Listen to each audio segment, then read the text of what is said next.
All right, good evening, everyone. Welcome to today's webinar on career transition.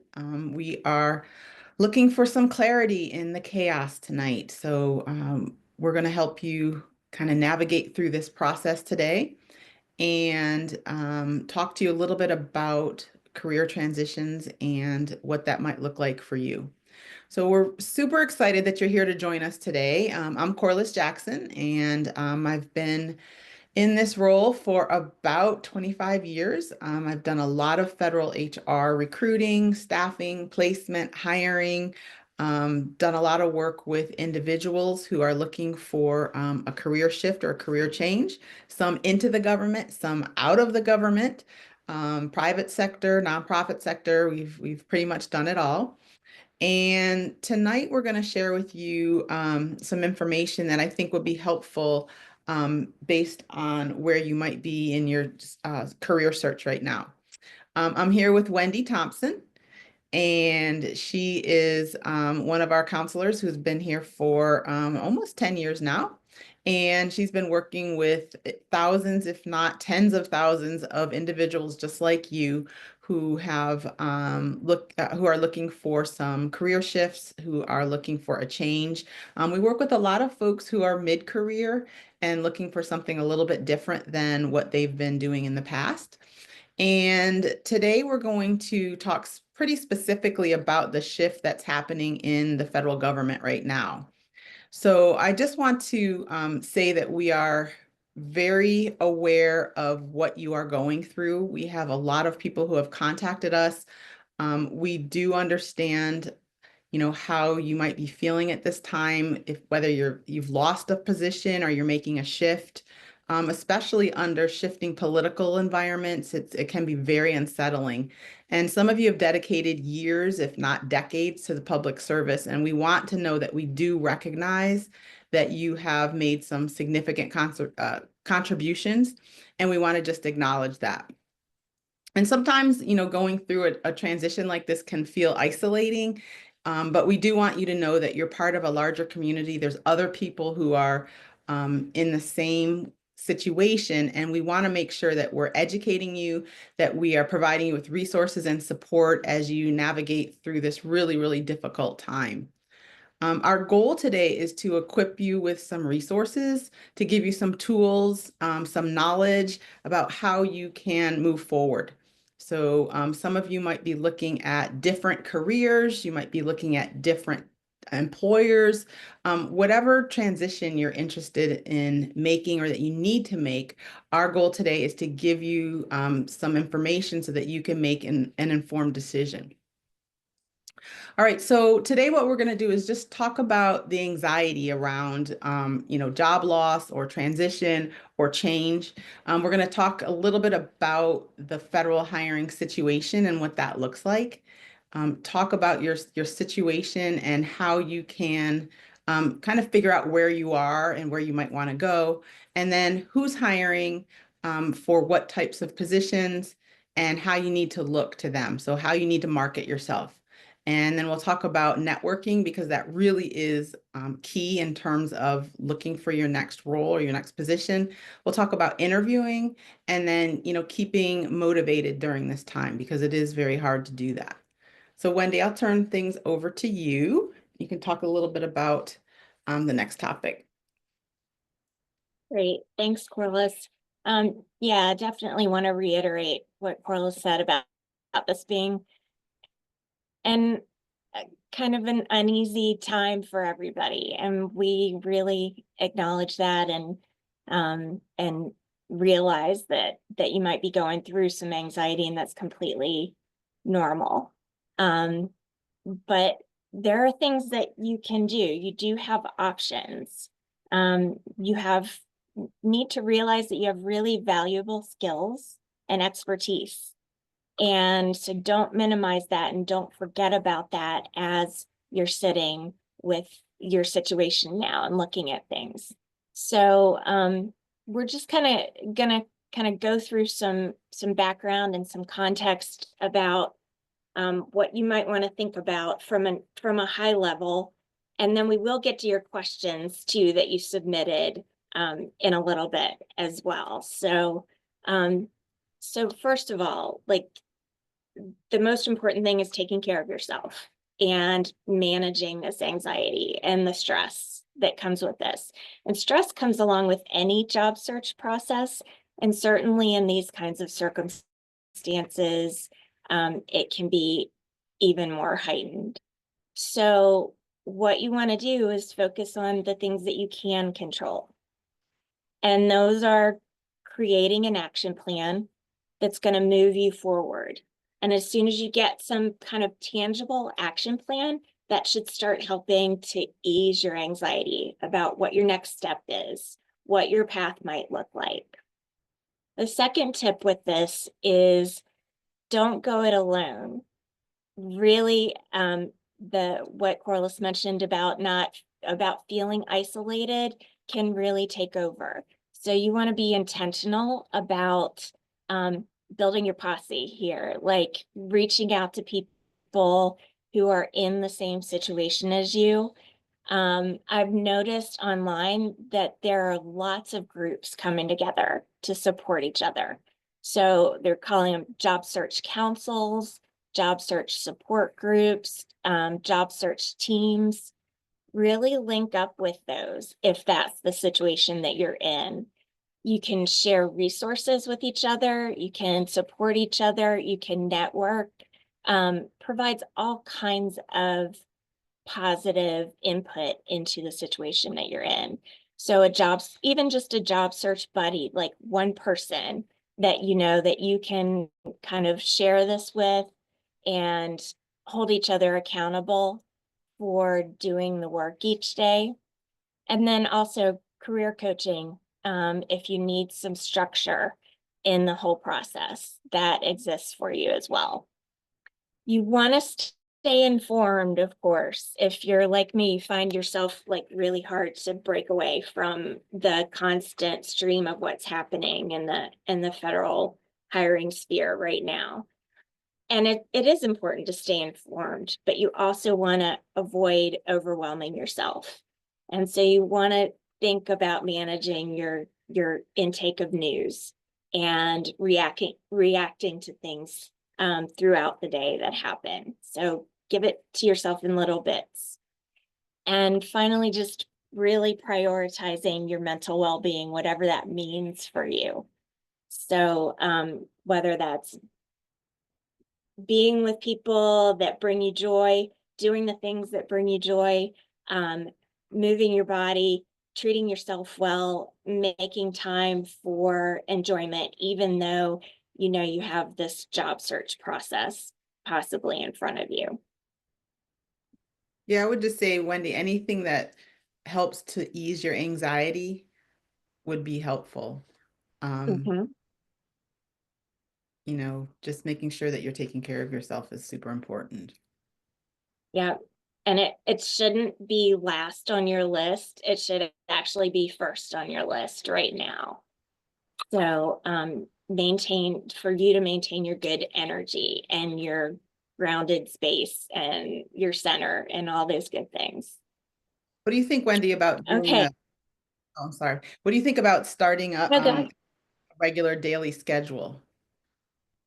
Like where you I maintain your think schedule? that, yep, that's an excellent idea. Like keeping a schedule that's going to give you what your purpose is for getting up in the morning, and then the things that you're going to do throughout the day that are going to move you forward and help you feel like you've got some ownership and some agency about the process that's happening, for sure. And then building in those things that are stress relief for you. And so, Corliss, you want to talk about the current state of federal hiring?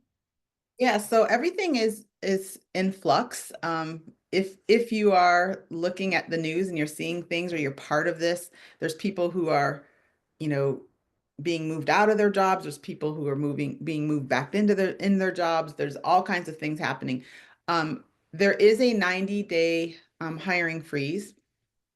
It started on January 21st, and this is pretty normal for every administration.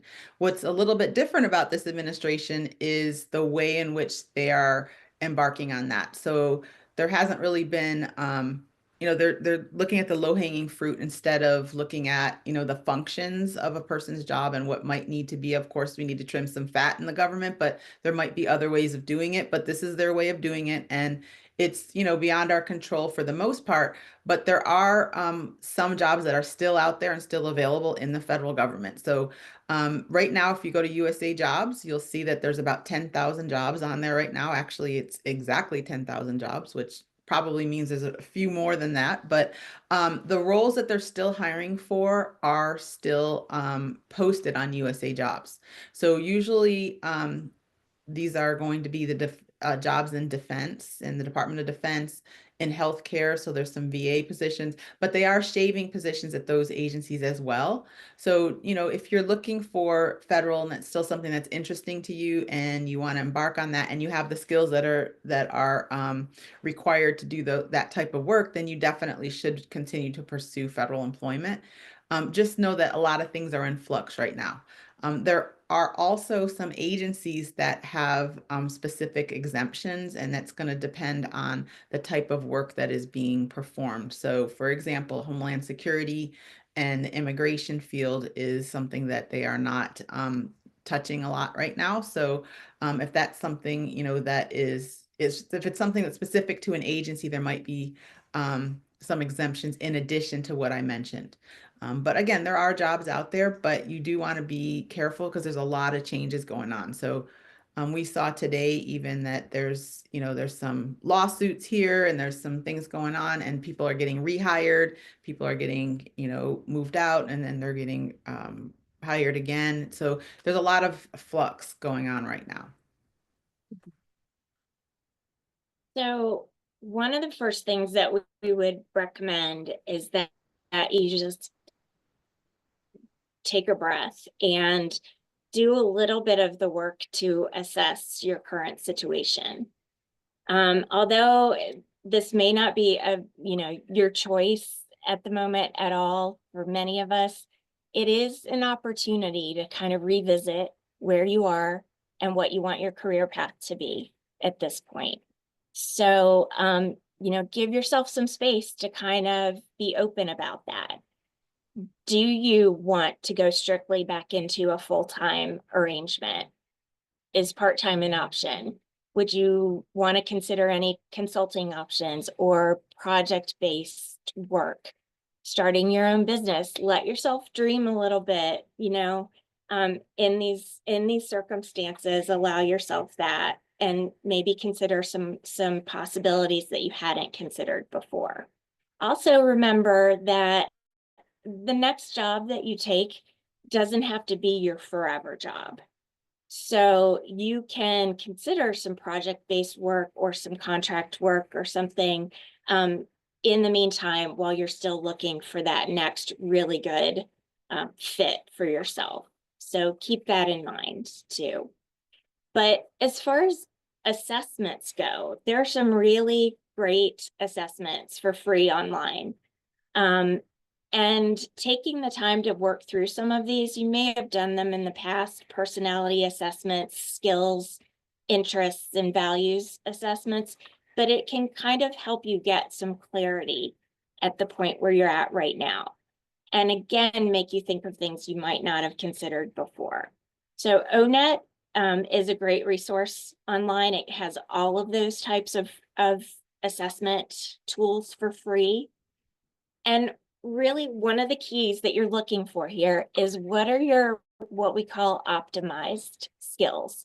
And those are the things that you have that you're good at, you have the expertise, and that you also love to do, or at least like to do. So those are going to be your sweet spot and where you want to look for your next opportunities in those optimized skills areas. So Wendy, kind of the next, yeah, go ahead. no, but you keep going and I'll talk a little bit about some of the transferable skills. Okay. So in this process of identifying what your target sectors or industries or employers or jobs are going to be.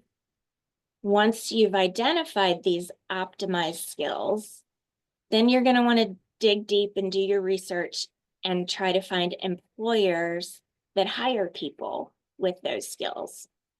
And I just want to throw out another really good tool that I love called it's on LinkedIn, and it's a career discovery explorer. It's really cool. You can put in your current title. It will give you a list of skills associated with that title. Then it'll give you a list of other jobs that also require those skills. And then you can link through LinkedIn to employers that hire those people, and as well reach out to connections that are associated with those employers. So that's just something to check out that can kind of help get you there as well. Transferable skills, Corliss? Yeah, so there are skills that federal employees have that are extremely valuable to people who are outside of the government. And the top, I'm going to say, 5 or 6 skills. First would be project management. Second would be policy analysis. So looking at policies, what works, what doesn't work, how policies affect other areas.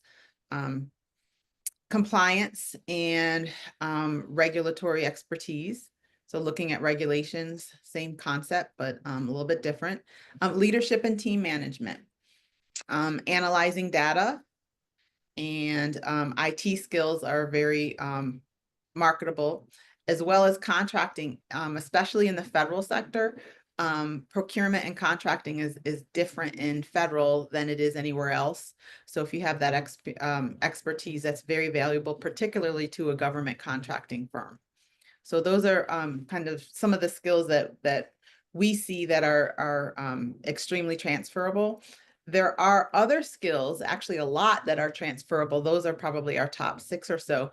But transferable skills are those skills that you've gained, in your employment, in your training, that you can use readily and quickly, and you're pretty good at them in your next experience. So in your next job, in your next career, wherever your next steps are.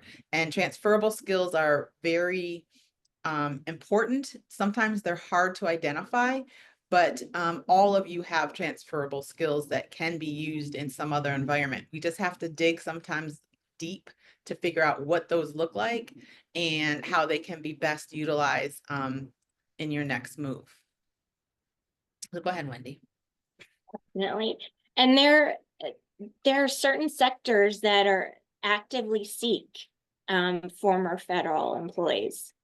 And so there's, of course, government contractors that value federal knowledge and also would appreciate if individuals who already have a security clearance.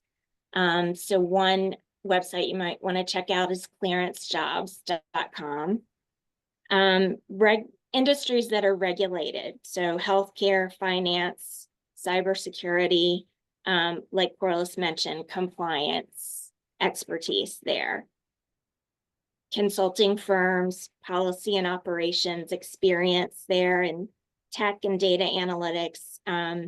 A lot of federal IT and data roles translate. And then think about state and local government roles as well. And that can allow you to transfer your, if public service is something that's really a value of yours, that can translate within state and local government positions as well, as along with nonprofits and other organizations like that too. Okay, so when we talk about the private sector, we mean a whole lot of things actually under that. And although local and state government are public as well, we kind of say we're talking about anything non-federal. Nonprofits that I mentioned, higher education is something you might consider too, positions there, government contractors, and then of course corporations. Let me just say something, Wendy, about government contractors real quick.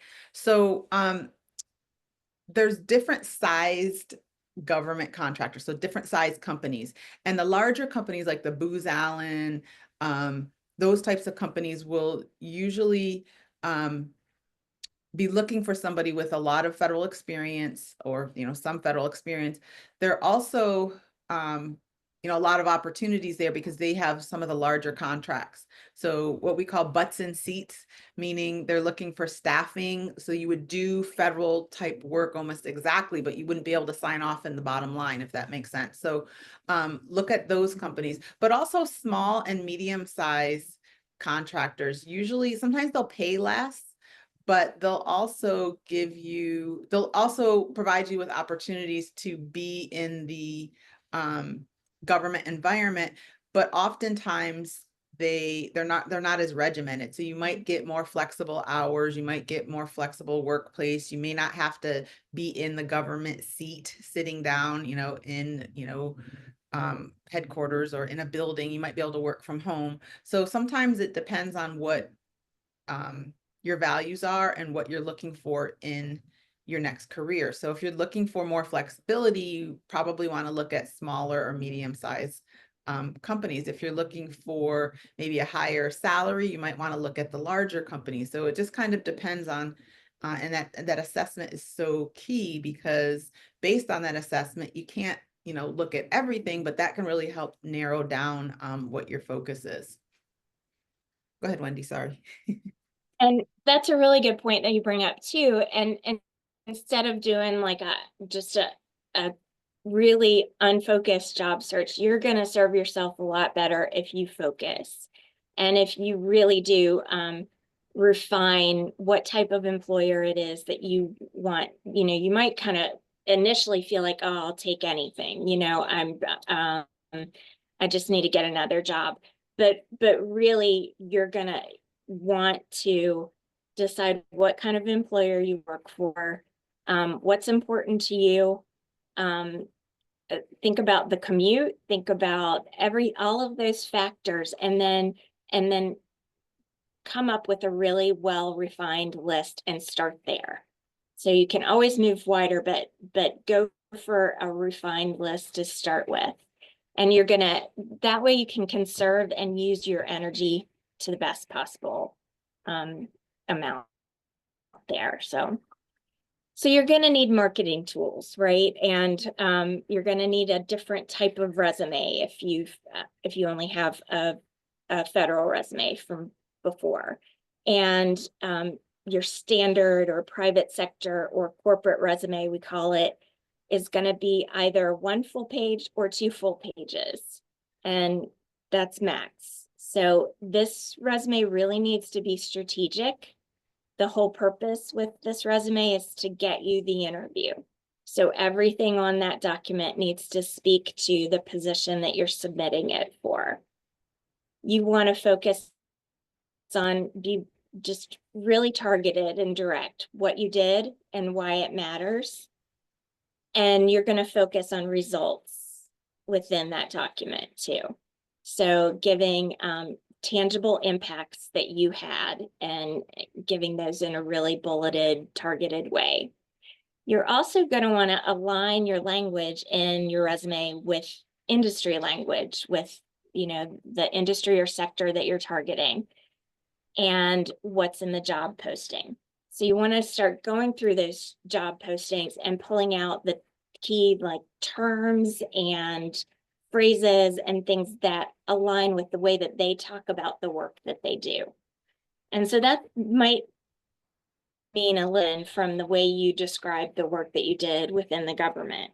So,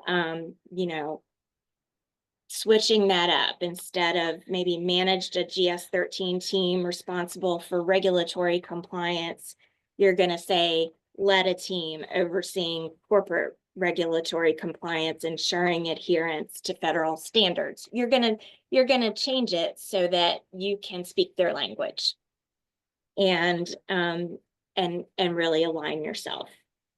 So that's just a very quick snapshot of the resume piece, and there's a lot more there.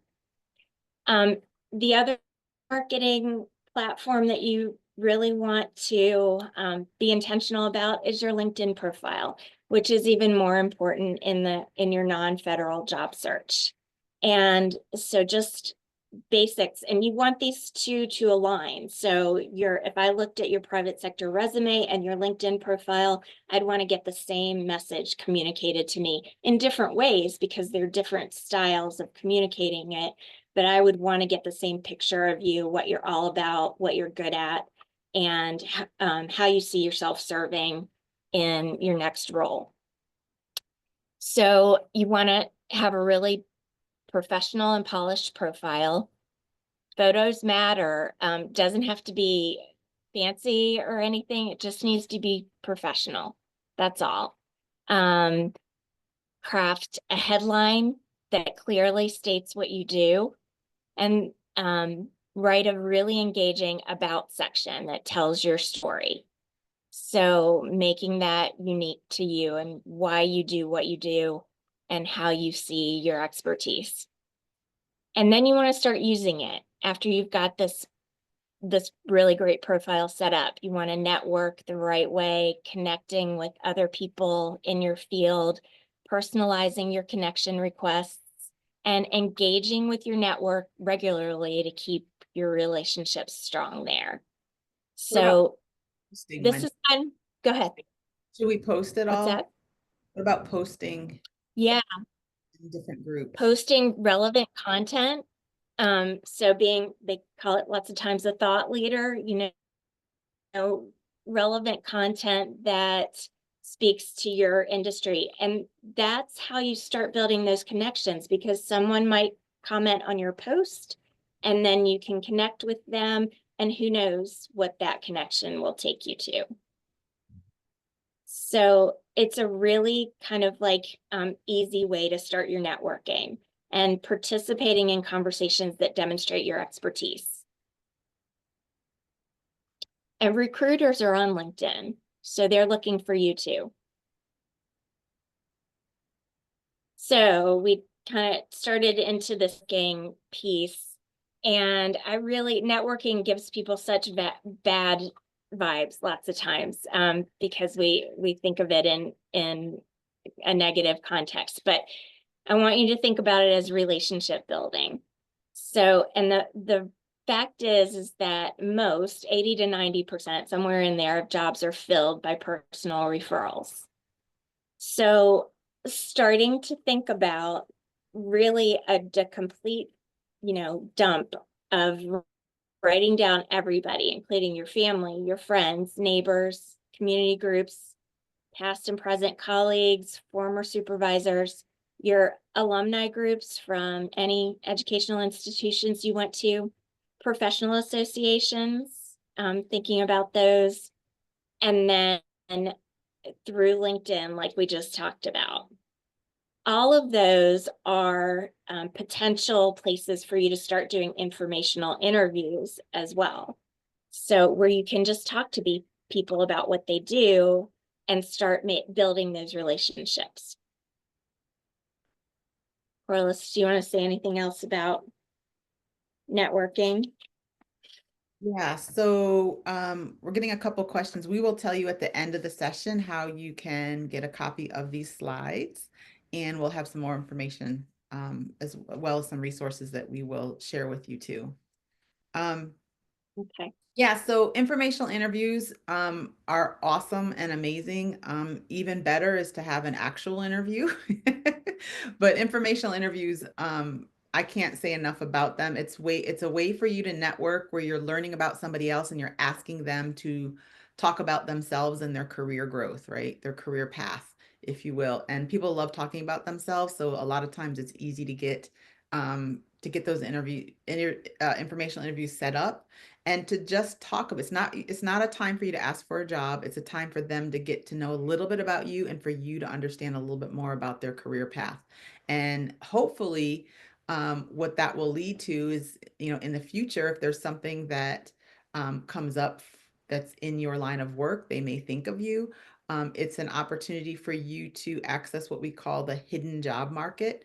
And all of you know what this looks like. It looks like a job that has not yet hit the internet and somebody needs to fill it, right? So we call that the hidden job market. Somebody is doing something to prepare for a new person to come on board in their company. And we're hoping that you will, have a network or a web of people out there that you're talking to, that you're meeting with, you're doing coffees with, and that network can help lead you to find something in that hidden job market. Because like Wendy said, 80 to 90% of positions that will be filled are not filled by computer generated applications. It's a referral, and yes, you probably will have to apply online, but the referral is what comes first. So let's talk a little bit about interviewing in general, and then we're going to ask you to submit any questions that you have through the Q&A button I think it's at the bottom of the screen for most of you. It's a Q&A button, and click on anonymous. So don't use the chat, use the Q&A button and anonymous, and then we'll keep the questions anonymous for this particular webinar. All right, so let's talk a little bit about interviews. So interviews are really what gets you the job offer. Of course, you have to do all the prep work. You have to market yourself in your resume. You have to do the networking, because that's really what's probably going to get you the interview. But once you get an opportunity to get in front of a hiring manager, what I always tell folks is just dial back your life for as long as it takes to learn whatever you need to learn about that company. So things are about to get really rough for people right now, because there's going to be competition. More competition than usual, because there's more people who are looking at the same positions. Okay, so you want to be well researched, meaning you've learned about the company, why they do what they do, if they are connected with any community organizations. Maybe they do a Red Cross blood drive, or there's something that they contribute to in the community. You want to understand all of that so that you can use that in your favor when you get in front of the hiring manager, or you get in an interview situation. Okay, you don't know where that one piece of information might be of value to you during your interview process. Okay, so you want to do research. You want to learn what types of language they use. If they're a federal contractor, you want to learn what contracts they have. When do they end? When might they be up for renewal? So these are things that you can find. You can find anything online. We already know that, but you should be able to have all of the information that you can find at your fingertips about that particular organization, whether that's a nonprofit or whether it's a company or something else. With that information, you are now armed to prepare yourself for typical interview questions. Okay, there's a couple that are usually the most asked and the most stumbled on by individuals who are interviewing. And those, usually the questions that are asked are pretty similar in nature. You'll usually get somewhere between maybe 5 and 8 questions over the course of an interview. And most people can answer the questions about how they perform a job, or the type of work that they did. Okay. But the questions that usually trip people up a little bit involve some of the other things that aren't so easy to talk about. So sometimes they want to know about a stressful situation you were involved in, and how did you handle it? Because what they're looking for is, can you solve problems? So they want you to, bring up a scenario where you were involved in something that might not be ordinary, or maybe it's a little out of the ordinary. And how did you handle that? How did you deal with that? How did you resolve that? And did you resolve it in a way that was beneficial for the organization? Questions about time management, because there's going to be a lot of work that needs to be done, and they want to make sure that you can manage your time, and that you're not somebody that has some challenges with that. So they might ask you about time management. They might ask you about job conflict. So, tell us about the last conflict you had on the job, and what you did to deal with that particular scenario or situation. So some of those questions are really thought-provoking, or they should be thought-provoking for you, but you need to prepare for those types of questions. And my recommendation and our recommendation at FedJob Results is that you actually write out your responses to some of those questions. And we can send you some of the typical questions. And at the end, like I said, I'll share with you how you can get that information. But I would definitely write out your questions. I'm sorry, write out your answers to some of the, the questions that usually are challenging for people. And then I would practice. And there's actually a method to the madness about practicing. Your brain will actually create pathways of how it wants to respond to a certain question it hears if you have prepared it and you've written it down and you've practiced it, right? So it kind of, it's like a memory-based scenario where if there's something that you want to bring up and you've practiced it, your brain will step forward and it will kind of take over that conversation, even when you're a little bit nervous, which is, typical in an interview scenario.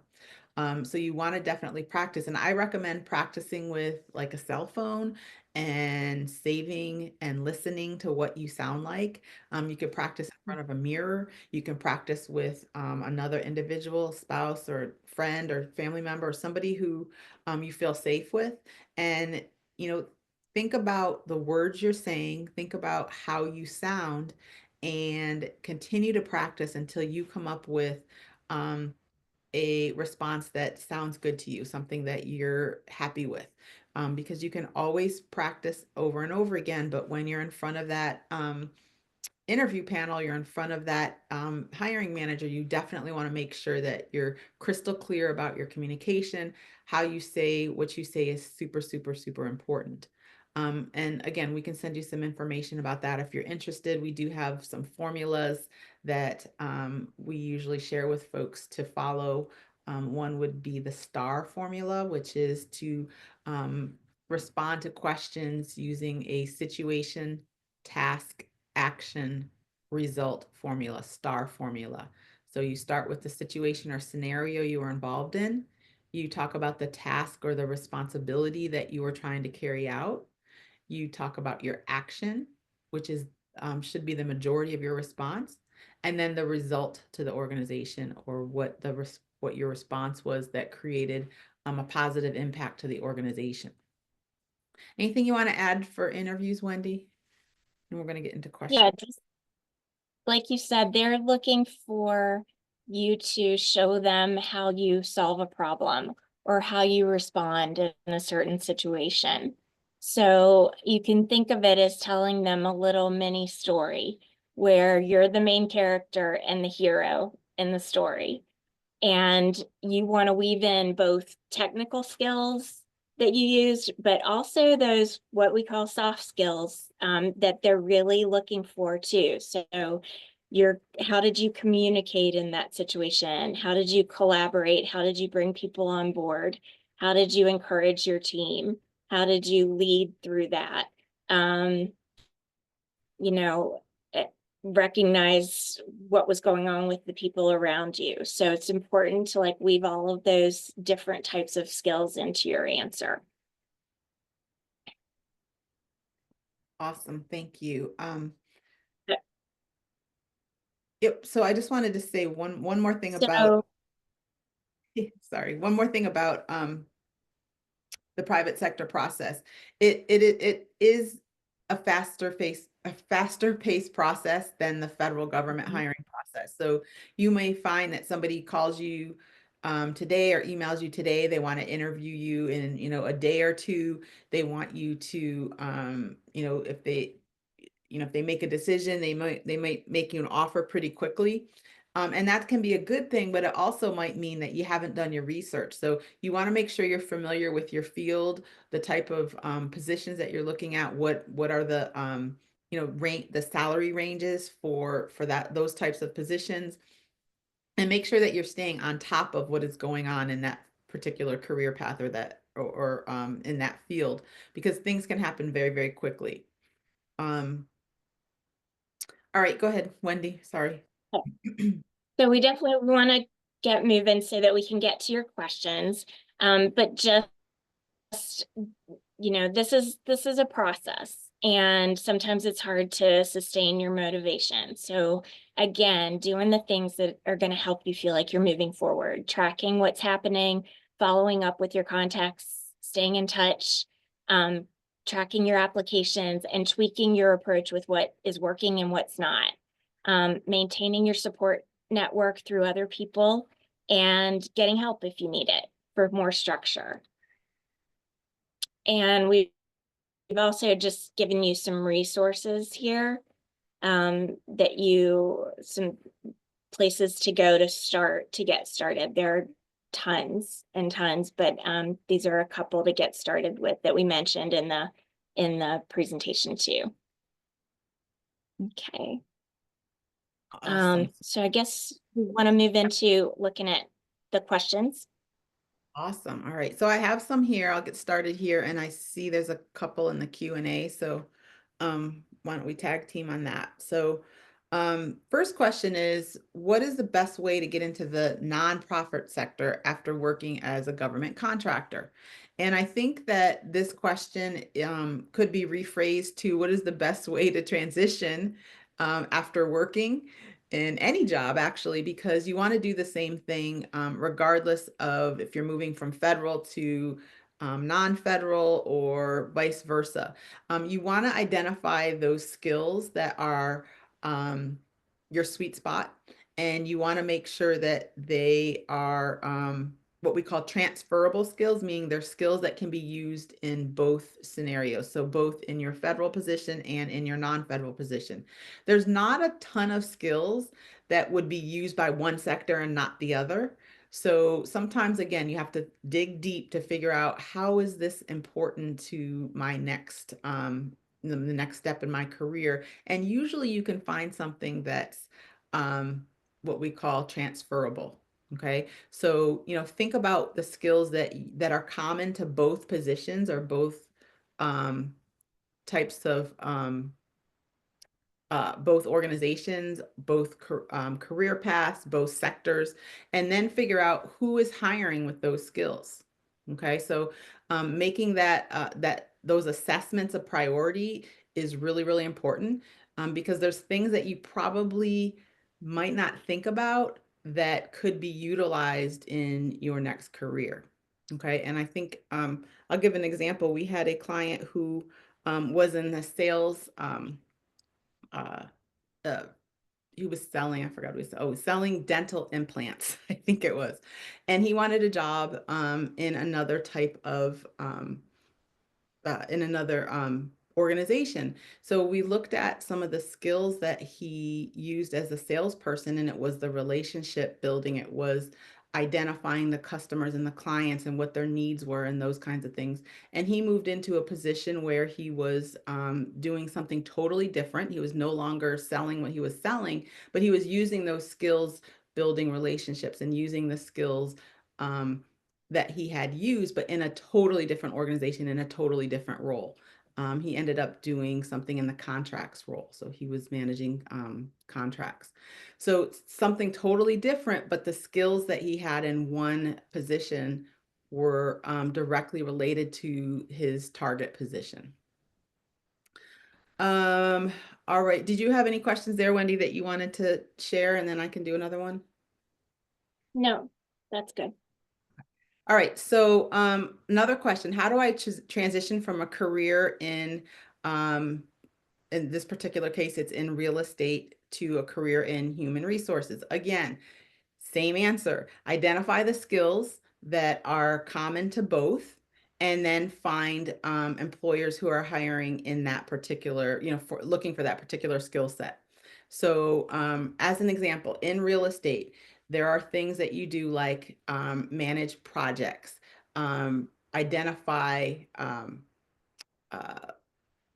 identify resources for clients, deal with financial implications, deal with solving problems along a process of maybe looking for a home. Okay.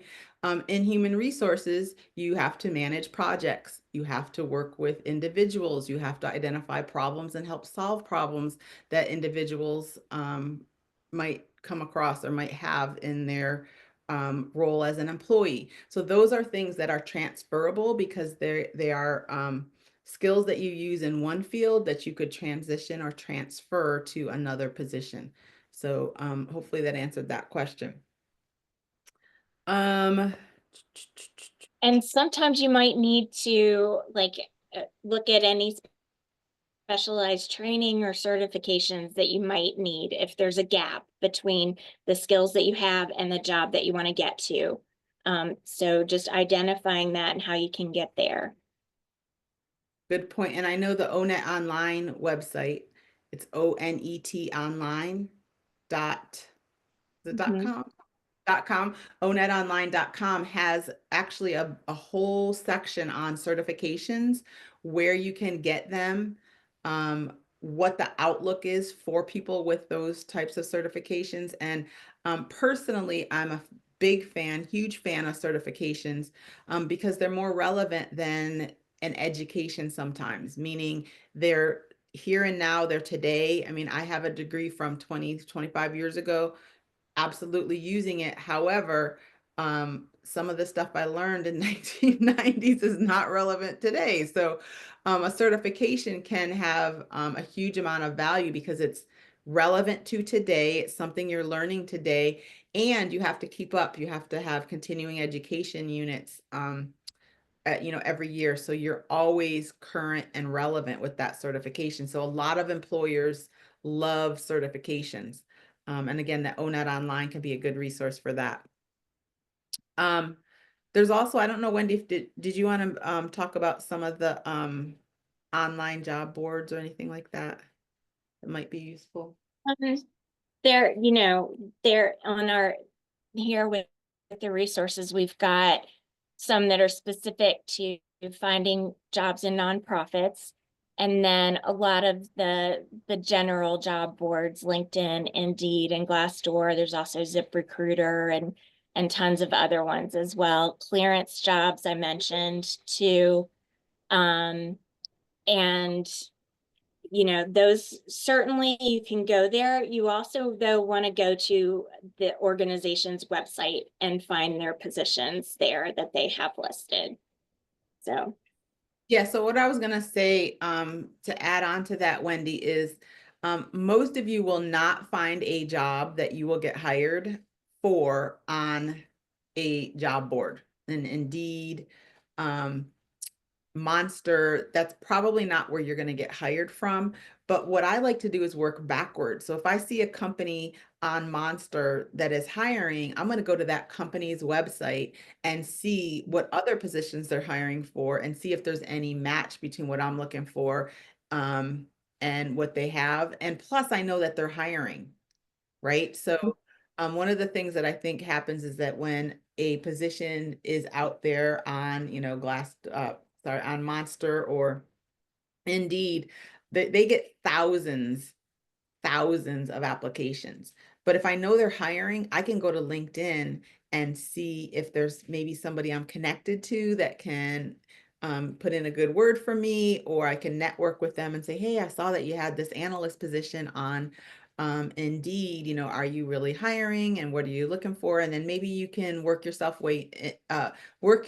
into an informational interview based on the fact that you saw that there's a position in that company. So sometimes we have to take a backdoor approach. Just knowing that the company is hiring is great, but then we can maybe do a little bit more digging and show that we're, going to go above and beyond when we do become an employee. Um, the type of job seeker you are is the type of employee you become. So you want to be intentional about your job search. You want to be targeted with your job search, and you want to make sure that you're continuing to do a little bit, if not more, every single day. So, continue to work your plan, make sure that you have one first, and then work your plan every day, do a little bit of something. Because again, the type of job seeker you are is the type of employee you become. So people like to, see that you're doing things. They actually like when you reach out to them, most people, and are asking them questions about their company or their job or themselves. That's a great way to what we call network. All right. Another question. Oh, and so another way to network that I think is really helpful is to look at associations, especially when you're in like a metropolitan area. There's always going to be an association. Sometimes there's regional, sometimes they're national. Volunteer to be part of the conference committee or some event that they're doing, and sometimes you can get uh, a membership free of charge if you're going to volunteer to help them. You can also rub elbows with people while you're, helping with the event who might be in your field, right? So there's ways you can meet people by doing things other than, always picking up the phone or sending emails. All right. Another question we had here is how can I find a job with the federal government? And that answer is on usajobs.gov. Like we said earlier, there's about 10,000 jobs out there right now. There are some agencies that do not um, market or post their positions on USA Jobs, and these are usually the intelligence community, those types of agencies, and you're going to have to go directly to their website to find those government roles. All right, so somebody asked about if he or she might have the ability to have a remote federal job or a telework job after the return to work mandate.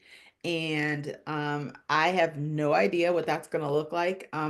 What I think is going on right now is that there's a lot of moving parts and there's a lot of things that are happening, and they're happening very fast. And my intuition tells me that in the next couple months, things will kind of settle down a little bit. I don't know that they will go back to what they used to look like, but I think things will settle down a little bit, and then we'll see if there are some opportunities for remote or telework um, positions, and for things to be done differently than they have been happening over the last 5, 6 weeks or so. All right. Another question involves accepted service versus competitive service. So, without getting into the specifics, somebody asked um, uh, about applying to a position and if competitive service versus accepted service option is what he or she should select when applying. And the answer is you could select both because of your job in the intelligence community, which is accepted service, and because of your job outside of the intelligence community, which would be the competitive service. So the answer is yes, you can choose both options. All right. Next question. Because I was hired on a probationary period before the executive order. Will rehires be made to me as a as somebody who was I'm sorry, I was hired on a probationary basis before the executive order to fire. Will agencies rehire those that they made a commitment to? So we don't have an answer to this. There are a number, probably tens, dozens, maybe thousands of lawsuits right now that are in the midst of being navigated through. And actually, I read something today that there was a couple of employees who were rehired after being fired. So I guess the possibility exists. I would not hang my hat on that, and I would continue to look for a new opportunity. But there is a possibility that you may be able to go back to your position after some of the dust settles. And like I said, there's a lot of things going on right now, a lot of moving parts, but after those moving parts kind of settle down, there might be some opportunities there. Um, so somebody asked about the most marketable skills right now, and we put a list of 6 things together. So we have technology and information technology. So AI, cybersecurity, cloud computing, healthcare and biotech industry, and that would include nurses and caregivers, sustainable energy, construction and skilled trades, education, and finance and accounting. So those are the most marketable, uh, those are the industries that are, those are the skills that are being looked for by the industries that are hiring right now, and they're the most marketable. But don't discount your transferable skills that you bring, right? The fact that you might not have a technology background does not mean that you're not marketable. You probably have a significant number of skills that you maybe haven't thought about, but are considered what, again, what we call transferable skills that you do need to be thinking about. And that's what you would want to parlay into your private sector resume so that you can make sure that you're marketing yourself in the best possible way. All right, another question. Wendy, if you have any questions that you want to pop in here, let me know. I'm looking at our time, so we got Mhm. minutes. How can so there's a couple of questions about benefits. If you've been in the federal government for a while and you're interested in finding more out about your benefits and what's available to you, first of all, I would try to get a hold of your benefits counselor at the agency. I am not sure that that's going to be an option for some of you, but there is something called the Partnership for Public Service, and it's a nonprofit organization, and they have a webinar series that we found really helpful for federal employees called "How Might My Benefits Be Affected?" And we can oh, the link is right there on your screen. So, how might my benefits be affected? And you can watch that. We personally do not give benefits advice. It's a very complicated process. So I recommend that you either, you watch this series, but then you find somebody who you trust who has benefits experience, and that would it'd probably be your agency benefits counselor. Um, So some of you have asked the question about if you would be able to return to the government, return to federal service if you have been dismissed in the last, since January 21st of 2024. And my answer is that I would, there's nothing that prevents you from getting federal employment again. But I would make sure that the process that you're engaging in and when you go through the interview process or whatever process you go through in the federal sector, that they are made aware of the fact that you were part of the administration transition so that your separation from federal government was not of your own doing. It wasn't based on your performance. It wasn't based on anything but a change in administration. And that will give you a lot of leverage. However, I don't know how much federal hiring they're going to be doing in the future. And again, that's going to, we're going to have to figure that out after the dust settles and, some of these lawsuits come to fruition and we see what the actual outcome of them um, is going to be. So,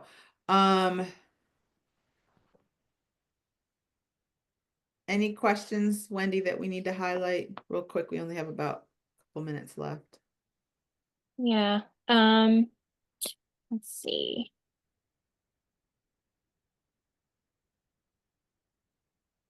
So, I think we've kind of covered most in general, but there are a lot of specific circumstances that people have okay. that they're submitting. Well, if you go to the next slide, and here's what we're going to do for you. So, first of all, I want to just take the opportunity to thank you for your time this evening.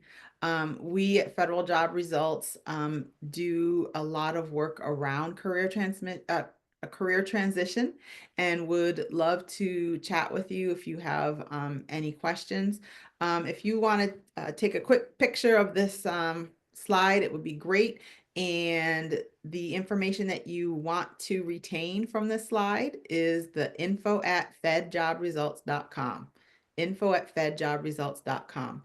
And if you send us an email, and we can definitely get the slides to you, we can send you some resources, we can send you some interview tips, and we'd love to chat with you. You can also call 703-509-8677, and we can connect with you that way. But we'd love to have you email us.